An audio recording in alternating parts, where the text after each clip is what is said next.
Right. So if there are no questions, let's move on.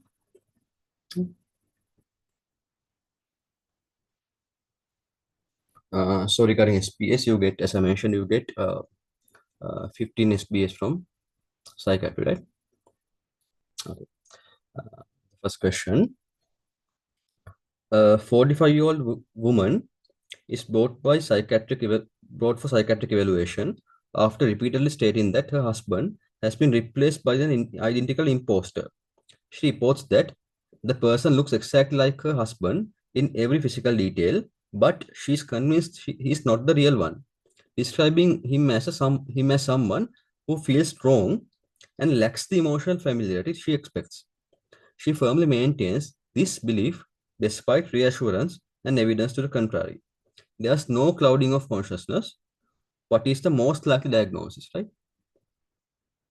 And this is something that is not uh, usual thought for you and even for the local exams, right? But in the local exam this time, there's a question on these delusions of misidentification, right? So therefore, because it came in the local exam, you guys can also get it in your ERPM paper, right?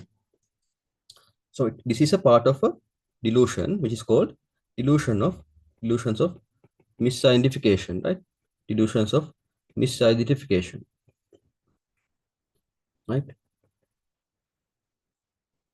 So under the delusion of misidentification, there are certain types, right? So one is this Fregoli delusion, right? One is this Fregoli delusion, right? The other one is Capgras, right? Right? And the other one is intermetamorphosis, right? And redeplocative anamnesia is also a delusion of misidentification, right? So in Capgras delusion, what happens is in Capgras delusion, what happens is a particular person, she's convinced that a familiar person to her has been replaced by an imposter, right? So commonly, a female might think that her husband has been replaced by an imposter, right? The one who's there right now is not actually her real husband, right? That is delusion, right? That is what we call Capgras delusion, right? There, the person is firmly convinced that a familiar person to her has been replaced by an identical person, right? That is what we call Capgras delusions, right? Capgras delusions, right? Then what is Fregol delusions? They are right. There, what happens is, for an example, uh, a woman may believe that her husband and neighbor are the same, right?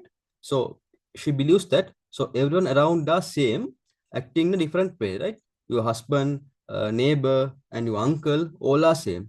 Right? That is also a form of delusion of misidentification, right? Visual delusions, right? And uh, in intermetamorphosis, what happens is the person may believe that people people have exchanged their identities, right? For an example, uh, a person may believe that a woman may believe that a husband and neighbor have changed their identities, right? Now the husband is actually your neighbor and neighbor is actually your husband, right? That's how those people think, right? So this is also a delusion of misidentification, right?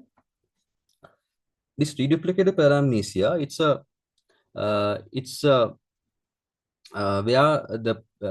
the person is concerned that there's duplication of places, right? For an example, a woman who's in hospital may say that there's a similar place somewhere else, which is a duplication of this particular place, right? So there's another hospital somewhere else, and they are also the same thing keeps on happening, right? So that is what we call reduplicative paramnesia, right?